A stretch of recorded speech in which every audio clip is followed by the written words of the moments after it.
Anna, welcome to the podcast. Thank you. Good to see you again. I am excited. You have a lot of cool things going on, and you're in the background of your practice that you're running now, and that's cool to see for those of you guys that are watching the video. But I'm looking forward to talking a little bit about your business, your practice, what you've got going on there, and digging into that. But maybe a good starting point before we go into that would be if you could share maybe just a little bit about like your story. Like I'm curious, like why did you go into medicine? What was your path to start? Maybe a little bit about training, and then how you got to this point where you have a practice. Okay. Well, that's kind of a long story, but I'll try to keep it brief. That's all good. We got time. I've always really just wanted to be a doctor. That's since I was 3 years old. That's what I was telling my parents I wanted to be. Wow. One time I like briefly entertained the idea of becoming an ice cream truck driver because I thought that you could eat all the ice cream, but you shouldn't really eat all your profits. So other than that, doctor was the plan just from the beginning. It probably sounds like cliche, but I did genuinely want to be a doctor to help people and serve my community. So that's always been the plan all along. And I'm one of the boring traditional med students. I went to college at IU Bloomington, studied chemistry and Spanish there. And then I went to an osteopathic medical school called the West Virginia School of Osteopathic Medicine in Lewisburg, West Virginia. So I spent a lot of time there just kind of walking around the grounds. It's very pretty, volunteering, that kind of thing. So, and then after residency, I moved back home to Indiana, where I grew up. Crawfordsville, Indiana is a small town, kind of west central of Indianapolis. And I'm a National Health Service Corps scholar. So they thankfully, wonderfully paid for my med school. And in turn, I did 4 years of service in an underserved community. And I was like shocked to find out Crawfordsville, my hometown, qualified. So that was awesome. I got to practice for 4 years there. And then I got married and we bought a house, and we have a big blended family with 6 kids. And we ended up finding what we hope is our forever home out in the east side of Indianapolis. So I never really had intentions of leaving my old clinic because it's where I grew up. I love my patients. It was a hard choice, but the commute was really kind of the deciding factor. It sometimes would be as much as an hour and a half or 2 hours each way. And so I'm spending my whole day driving, and 4 of my kids are younger. They're 2, 4, 6, and 8. And so I wouldn't get home till bedtime, and I felt like I was missing out. So I'd always been interested in kind of the direct primary care concierge model because you get so much time with your patients. And I got an email from Freedom HealthWorks and FreedomDoc that said they were opening a clinic in Zionsville. And Zionsville is only about 30 minutes from where I live now. And it's very close to where I lived when I was working in Crawfordsville. So it just seemed like the perfect match, and everything just fell into place. So you were working in a clinic, and it was a long commute and pretty long hours. And you have kiddos, and I know how I have 3. I don't have 6, but I have 3, and I know how bedtime is chaotic, but also important to be around, and ideally even more than that. And so what other pressures were you dealing with? Like around, I'm thinking back to like you're in that practice. Was there other things that were causing you concern about the way that things were going at work or at home, or the balance, or what kind of led you up to this point of like even considering an email from someone about an opportunity? Well, like I said, I loved the clinic I was at. It was great. It was a lot busier than direct primary care is because in the typical insurance model, you really have to see a certain number of patients per day to break even and to meet your metrics so that the clinic makes a profit. And it was just very busy. Typically, doctors see anywhere from maybe like 16 to almost 30 patients in an 8-hour day. And that usually ends up being maybe like 15-minute appointments, 30 minutes if you're lucky. A lot of times you'll end up double booking, trying to squeeze patients in, we're sick, but you can't come in the morning. We want to make it work for patients the best we can. But if you're already in a 15-minute slot and you double book it, you end up running really behind. It's just frustrating for patients that Yep. they have to wait on you. And really, like, I do genuinely love to get to know my patients, like on a much deeper level than just what are your medical problems, what are your medicines you take, your surgery, your family history. I want to know, like, what is home like for you? Where did you grow up? What do you like to do for fun? Because all of those things have an important impact in our health and our wellness and our healthcare plans Mhm. together. And really, in the 15-minute visits, especially in the traditional model, it's really hard to get enough accomplished to build that rapport with the patient where they trust you enough to kind of open up and tell their full story. Open up more about mental health or about how things are at home. Are they safe at home? In 15 minutes, you don't usually have time to address much of that. But in direct primary care, because we limit the patient panel to much, much smaller, my average appointments are an hour. New patients, I book 90 minutes. I want to make sure that I don't leave any stone unturned to say that I am evaluating your medical problems from all aspects. What are like the social factors, environmental factors, spiritual factors that impact your health? Like, why aren't you at where you want to be wellness wise? Is it Mhm. stress? Is it your schedule? And those are things that I now have time to work on with patients. So it really was multifactorial decision to change from the traditional insurance model in a federally qualified health center to direct primary care. Mhm. A lot of it was home life balance, Mhm. spending a lot of time commuting, a lot of time at home charting on weekends and evenings, and also wanting that quality time with the patients, being able to have the time to investigate alternative treatment options for them, make sure they're getting the very best care I can provide. Not the 15-minute rushed. Somebody's waiting Right. outside, and then if Yeah. they need, I'm sure every once in a while you would have people that would like there's a problem that came out. And usually it's like that very last minute of the 15-minute visit. They're like, oh, by the way, Yeah. and then all of a sudden you're like, oh no, I need to continue talking to you about this. But then I have like 6 people in the waiting room, and then things Absolutely. compound, and Yeah. And then it stresses the patient because they can tell you're rushed. It I stresses know. the nursing staff and then everyone waiting in the waiting room. It's just kind of a snowball effect. Did you feel like it was not how you had envisioned practicing medicine in any way in that setting at times, or? Well, I guess when I dreamed of being a doctor back in the day, you get the vision from Scrubs or Grey's Anatomy or whatever. Like, I didn't know all of the minutia that goes into it with the charting and the insurance quality metrics and checking the boxes just right and writing your notes a certain way so insurance will approve that CT scan, that medicine, that physical therapy order, things like that. It's sad, but we spend at least half our time charting, really. I would say as much or more time than we spend with the patient, we probably spend charting on them. And then also answering like other telephone notes and things like that, where we have to just, you're on your computer a lot more than I thought. And I always kind of envisioned being a doctor as like the old style kind of, you took care of everything. The family doctor, delivered the babies and did the surgeries and knew the patients and visited them in the hospital Like, and knew their first names and, like, knew, said hi to them yeah, at the grocery store. yeah, and like barter, for chickens instead of Right. lemonade. Yeah, or moonshine in West Virginia. No, I was kidding. Right. And then home visits and just really knowing the whole family and having that close personal relationship, individualized Mhm. care that you really can't get anywhere else besides the direct primary care world.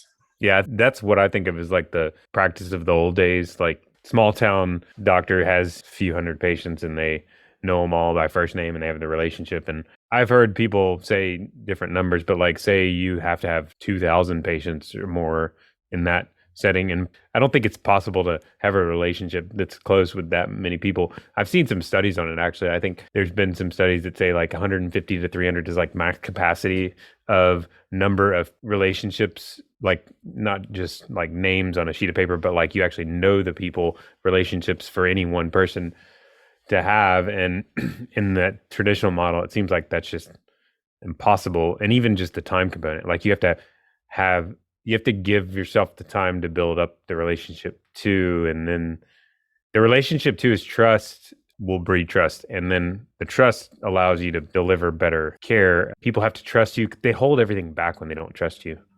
I mean, people Absolutely. hold stuff back anyway. They just don't feel comfortable until they trust you. And that's important in healthcare. I would imagine. I mean, you need to know these things Yeah. but people are uncomfortable. It's kind of like money. We talk about money. People are Mhm. uncomfortable talking about money, oftentimes. Same sort of thing with healthcare. But that's why trust is so important. Was that something that basically making it difficult to provide the best patient care possible in that model? Was it getting in the way of like, I imagine it was based on our conversation so far, but I just kind of, make sure that's what I'm hearing is like, was it getting in the way of providing care? I would say that in the traditional model, it's really more of a superficial level. So you're still addressing all of their medical problems, their medicines, their labs. It's more so treating like the physical body. But as an osteopath, we believe that wellness is in mind, body, and spirit. And Mm, a lot of times you don't really get to that mind spirit part when you are only with someone for 15 minutes because you haven't built that trust. And I mean, that's fundamental for them to be able to open up to you. So I think that there are amazing doctors in both models for yeah. sure that provide excellent care. It's just really time and trust and rapport is that's why people trusted their doctors that did home visits and knew their dog's name and had been taking care of them for Hmm. 20 years because they knew them completely, almost like a friend. And that's really how I want my patients to feel with me, that it's not some scary, sterile exam room, that we are kind of like friends sitting down, having a cup of coffee together. We have an hour to chat. Tell me what's Mm. going on in your life. What are your goals? Where can we go from here so that you feel you're at your vision of healthiest?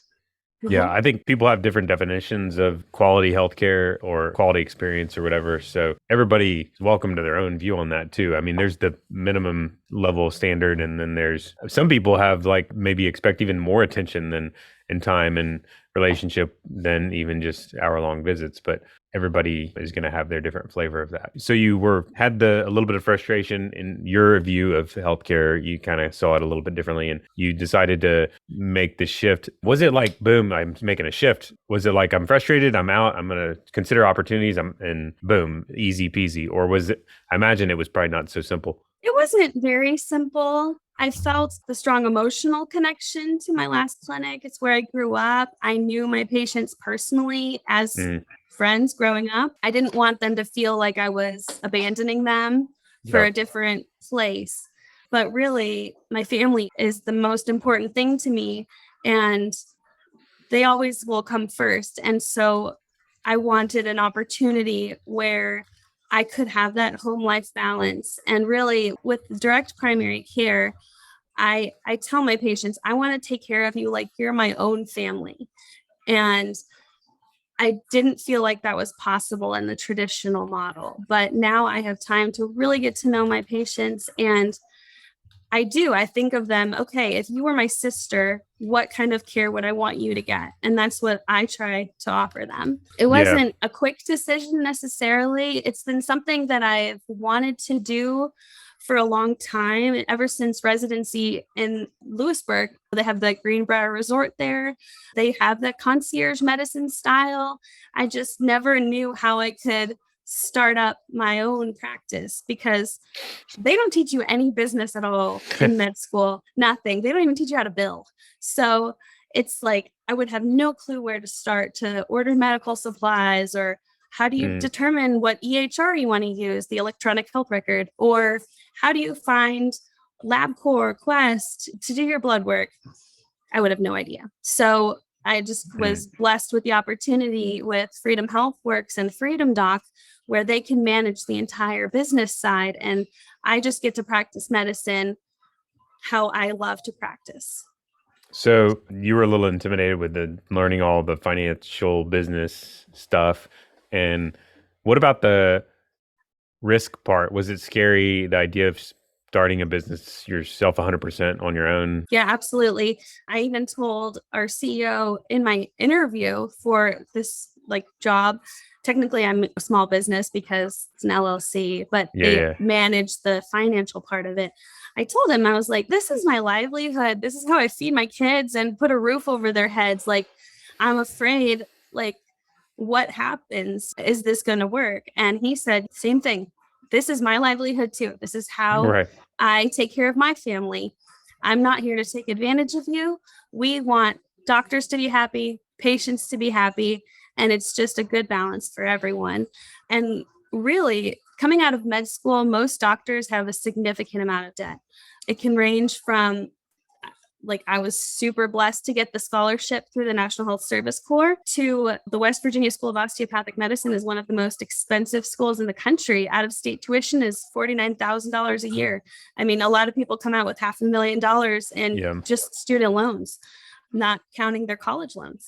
So with that, insurmountable debt, plus a mortgage and a car and all of those things, really you have no savings to typically fall back on to live off of while you start your own practice.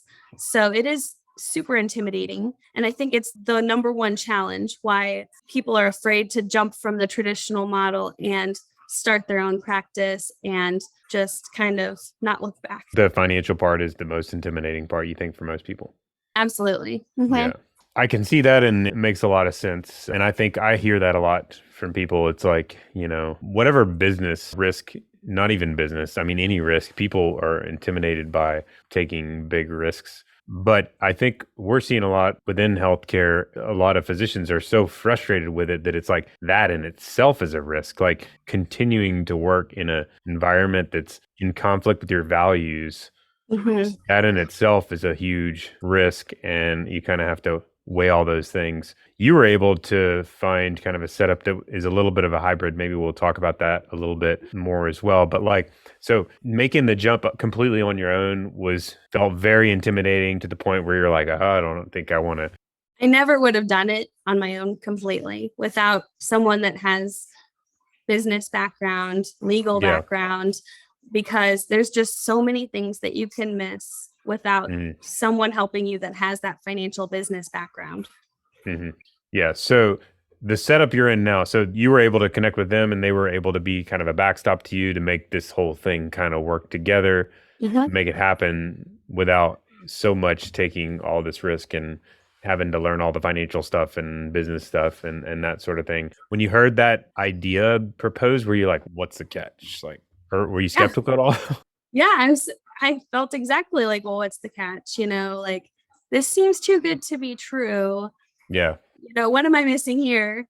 But no, it isn't too good to be true. It's like, this is how it is. It's awesome. Although and that's how a lot of hospitals promote it. I mean, that's kind of what the hospital is like, you just go see patients, we handle all the business stuff. Yeah, it's salary, sure. Yeah. But it's you don't have that risk of that initial investment for private practice. So I understand that was what was keeping me, in the typical model as well. Something that I just heard about with my med school, which I think is great, is they have a new program where it's a 5-year track instead of a 4-year track. And at the end of the 5 years, you also get your MBA. And I think that that's a really great opportunity for doctors so that this isn't such a scary option and more people can have the same balance that I was fortunate enough to get. Yeah. The other thing too is you guys are super smart. So y'all are all the smartest kids in the class. We're book smart, but not necessarily life smart. But book smart, you can learn life smart from the books. The books can teach you the life smart, to some extent. And so, being able to consume educational material quickly, and that's pretty valuable. And a lot of this business stuff is, it's not rocket science. It's probably easier than medicine in some ways. So, but it is intimidating when you're going in not knowing anything. So I'm curious about your setup. You didn't have to take near as much risk because they're backing you up to some extent. I know you started your own practice officially, you're owning a practice, but they're backing you up and making it a little bit more of a lower risk deal. So in your words, I mean, can you explain that more a little bit for us? Like, how Yeah. is that working? What does that even mean?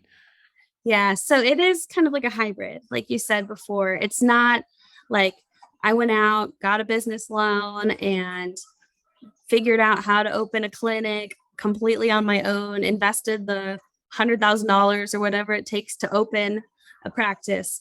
My business partners, Freedom Healthworks, FreedomDoc, they took the business loan and they got it all set up because that's their specialty. They found the building, they found LabCorp, they made sure that we have the EHR and Hmm. all the tiny details that we need.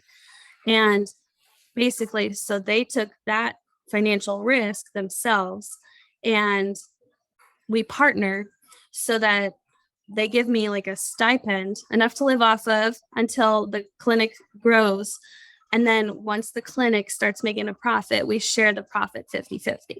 So it's a little bit of a hybrid in that Hmm. sense, but it took off the burden of needing that huge amount of money to just invest into a practice. And also, while the practice is growing, it's a good 18 months, 2 years before you make a profit. And so Hmm. you have to also live on savings. And so it's not just that capital that you need to invest in the practice. You also need to have something to fall back on to To live live on. on Yeah. because you're not going to be making a profit for a long time. So I have full confidence in Freedom Doc and Freedom Healthworks. We're in a great location and I love the community. And I really know that it'll be successful because it makes patients happy and it makes doctors happy too. So it's a great balance. Yeah. That I would normally tell someone to plan for like a year of no income starting any business. Mhm. Like assume you're not going to pay yourself for a year plus any initial investments is probably like a good average, which is super intimidating. I mean, that's Mhm. if you're used to living on X dollars per month, you can do the math. It's usually a big number. But if you're able to get a stipend, that's a pretty big deal. I think one of the biggest two struggles new businesses have. Number one is the financial part. And really what it comes down to is they don't have enough cash to Mhm. get through the hard part. It's always hard starting a business on the front end, especially if you're on your own, not having a setup like you. And that's the number one reason they ultimately fail. I guess the other part, which is kind of related, is they don't get growth of patients or clients or whatever, depending on the business type. And so, that's basically marketing. Are they helping you with marketing, and what does that look like, and how are you getting new patients? Yeah, so Freedom Healthworks has its own marketing team. Hmm. And so they do all the marketing as well social media, newspapers, arrange events, flyers, and business cards and postcards, and everything that we need to get the word out there. But also, since it is a small practice, it's partially I want to do my part and kind of the boots on the ground marketing, like going to farmers markets and talking to friends about it. And I've like hosted my book club here. So it's like, okay, like I'm not pushing you, but like Hmm. just get the word out. Or we have an event coming up here with a tea tasting, like a tea party kind of thing. Oh, And nice. so it's open to the community and people can just kind of wander up here and be like, oh, okay, this is cool. This is doctor's Hmm. office. Wow. And just word of mouth. It Yeah. once you have, they say about 50 patients in your panel, really word of mouth begins to take over the marketing part because if you have one person sign up, they love it, they're happy, they sign their husband up, they sign their kids up, they tell their Hmm. friends, and then it just kind of continues to go from there. So Yeah, which is the probably not exactly how typical or traditional practices grow. A lot of times, I think it's probably referrals from mhm. other providers or the network or whatever. But yeah, word of mouth marketing is really a great way to grow a business once it gets going. Also, once it gets going, the other thing I've seen with businesses that are word of mouth is you tend to have a more values focused group of people that you work with. Like people that work with you and like you tend to be on the same page about what's most important to them. Right. And then they tend to refer people that are on the same page with all that as well. And so you Mhm. you're way more likely to work with people you enjoy working with, Mhm. which is great for your, life satisfaction and your career. Yeah, absolutely. That's definitely what I've noticed here. I love taking care of entire families, especially like young families with lots of kids and both parents. Mm. And so like we're sharing a building with a Pilates studio. And Oh. so there's lots of moms that come up and walk past my door and they're like, oh, sports physicals are coming up. Do you do those? Yeah, sure. Oh, my husband doesn't have a doctor. Are you taking patients? Yeah. And so that's kind of like people that I would be friends with. And Mhm. so I like love that. And we just kind of, it just naturally happens that way, like you said. Yeah. So how long have you been open and up and running? Is it 6 months now or? We're just finishing month 4. Okay. So you're in the Mhm. early days, which is fantastic. I feel like this is a great time to talk because a lot of times that's when it's like the really, really, really hard Mhm. time of starting a business, especially when you're like all in on it because you don't usually have enough business or even close to enough to like keep the thing running, but Yep. like starting to see a little bit of success to where you're like, maybe this thing can work, but sometimes you start to question it because it's just usually it takes longer than you expect. And Mhm. that's a lot of times what we see, but I'm curious of your experience. Like, is it going better than you expected, right on track, worse than you expected? What are some of the challenges? Yeah, it's going better than I expected. It's really going very well. Our clinic is in a great spot in a small Mm, town that is lots of foot traffic. And share a building, like I said, with a Pilates studio. There's also a boutique underneath my clinic because I'm on the second mm. floor, and then a hair salon. So we Oh, get yeah. kind of like the foot traffic that we need. So that's been great. And then the word of mouth, because I didn't really start with any patients, but my business team says that we're right on target where we want to be. You don't want to grow too fast because you want Mm, to be able to get to know your patients and keep your promises of same or next day appointments and hour-long visits and make sure that they don't feel rushed. But we're going really well. Actually, Freedom Healthworks has opened almost like 100 clinics across the US. And so far, with starting at 0, like we have kind of surpassed all of the other expectations as far as how many patients are enrolling. nice. Yeah, Congratulations. thank you. Yeah, that's cool because that's very intimidating. I remember when I started my business, I was very concerned about that probably more than anything is like, Mhm. well, at first I was like, is anybody going to hire us? Like, Mhm. I'm like, Yeah. I wonder if anybody wants because you have this idea and you're like, oh, yeah, it seems cool, but like, you don't really know for sure and Mhm. then the first person shows up and you're like, yeah, yes. Yes, yeah. That's how it was for sure. I mean, the first couple of weeks, I would maybe have like 3 patients total in the entire week to see. And it's like, I get so excited. I'm waiting for my patient all day. It's like they come in, it's like, I've been Yeah, waiting for you. Would you like a right. coffee? Like, come on, let's talk. I have all day to talk. And they're like, whoa. Like, okay, I'm glad you're excited. So yeah, but without like if I had personally taken on that business loan, I would probably be freaking out right now Mm, because we're not busy. We still have a good ways to grow. We've only gotten to about 20% of our total enrollment that we're hoping for right now, which is great. I mean, yeah, that's but the trajectory you're we only want. like 4 months in and you're at 20% of the total. Yeah. So, I mean, that's really good. In my view, that means you got, just 5 more of those and you're good. Yeah. So it'll And be fine. usually it builds on itself too. That's the other thing about word Yeah. of It's more mouth is a lot of exponential versus linear. And so I do feel great about that, but I would still be, the catastrophizing uh warrior, typically like, oh my God, well, what if it doesn't work out? What if it flops? I don't know. Like, I know we're going to be okay. And I have like 100% confidence in that. So instead of asking like, what if it fails? I try to think like, what if it all works out? And it's going to. So there you go. Sometimes you got to work on your mindset. Our minds go towards that worst case scenario. All right. Well, as we start to wrap up, I had a couple other questions. I'm really just kind of curious about let's say I'm a younger physician, and I think there are a lot of these folks out there that I'm like starting to hear a lot of these problems in healthcare or different new ways of doing things, but I got like a ton of debt and I'm really kind of like needing to get something secure going on, like outside of, or, once I'm done with training. But like, I'm kind of resonating with this idea. Like, what advice would you give to someone that's younger, that's kind of like resonating with this, but that has all this, this debt and this concern and this fear, kind of like where you were at? Maybe if you're talking to yourself 5 years ago, what advice would you give yourself? Yeah. So as a resident, we are doctors. We do make money, but it's a fraction of what you make as an attending, someone that practices on their own. So I would say to try to, for those first few years, kind of continue to live like a resident and live off of that budget.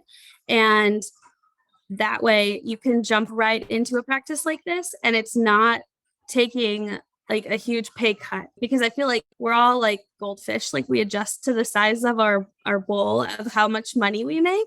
And no matter what, our lifestyle always will adjust. And so if you get used to making, $400,000 a year, and that's what you're doing, and you're great, awesome for you, that's amazing. But then starting your own practice and going to zero, or is going to be like, whoa, like, how do I afford my life? Because you probably have the more expensive car and the house and all the extra things. So I would say, like, just keep it simple with after residency. You don't have to like, be super frugal, but be comfortable, but not splurging, not excessive, not a like luxurious lifestyle.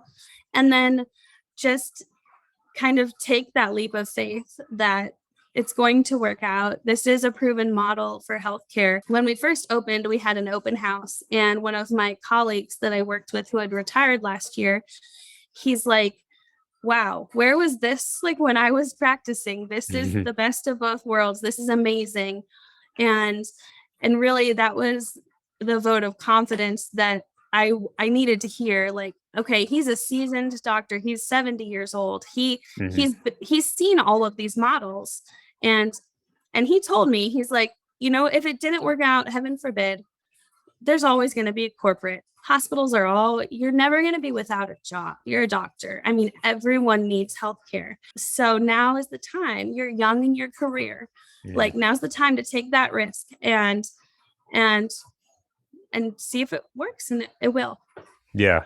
I think that's great. I also would agree. Like, I think a lot of times people will tell themselves, like, I got to wait till I XYZ, like pay off the student loans or have my financial position really solid, or even wait till I'm financially independent completely before I do whatever big risk like this, for example, like starting a practice or doing things, a different way. But I would argue that it's actually the best time possible right after training, because you have a lot of time and you're used to a lower lifestyle, and you can kind of keep that low lifestyle going. And it's much easier because typically the biggest cost associated with starting businesses, it's not actually for service businesses, at least, it's not actually the business itself that's the biggest cost. It's the lifestyle that you have to sustain for the time period that the business is just not going to do very well. Right. That's the biggest cost. And especially if you're like 10 years out and you've been practicing and making, good income for a while, your lifestyle is going to be high, much higher than a resident. But if you're still at that residency, level lifestyle, that's a much more sustainable lifestyle. And I think that's great advice. Thank you. Any other suggestions or advice for other people, kind of like in healthcare, maybe for someone that's like in the healthcare environment, that they're frustrated with the system? And I talk to a lot of these people. They feel kind of like stuck in the system of healthcare, and they don't really feel like they have any options. Yeah, I would say honestly to call Freedom HealthWorks. Yeah, call Anna too. Like, call me. I was happy doing to. it. Yeah, absolutely. And just they will help you just set up your private practice. And it's okay that you don't have the business knowledge, because they will do it all for you and take that risk on for you, because they believe in this model. It's not just that they believe in it, it's going to be successful financially. They truly believe that this is the best healthcare model for quality care for patients. And I believe that too. I really do. So I would say just take that leap of faith and get the help that you need to succeed, and just continue to live a comfortable, simple life, and everything's going to be okay. Right. Yep. Because the other thing too is, I can tell from just talking to you, like when you're in a work environment where you enjoy it and you're happy about it and you feel good about it, it just comes across pretty quickly and you feel good about, like, burnout becomes like not a thing. It's just not near. I mean, I'm sure there's cases where that still can come up, but it's like those sorts of things kind of dissipate when you have an enjoyable work experience, and that's priceless. Like, that's, you can't really put a dollar amount on like doing something you enjoy or taking good care, having the time to take good care of patients. And that's unfortunately a lot of people are missing that. But well, Anna, I appreciate you coming on. It's been fun conversation, and congratulations on all the success, especially so early on. Like, it's pretty impressive just 4 months in, and I appreciate you. Thank you. I feel really fortunate and so blessed to have this opportunity. I never really thought that I'd be able to have a private practice, but I do. I love coming to work every day. You know, like you said, I genuinely do. And I have time to sit and talk with my patients, have a cup of coffee together, and just really get to know them. So yeah, thank you. It's been really an amazing experience so far. And I know it'll continue to just get better. Yeah, maybe we'll do like a check-in like a few years in and see how. I'm sure you'll be thriving, but best of luck going forward, and thanks again. Thank you so much. All right, well, have a great rest of your day.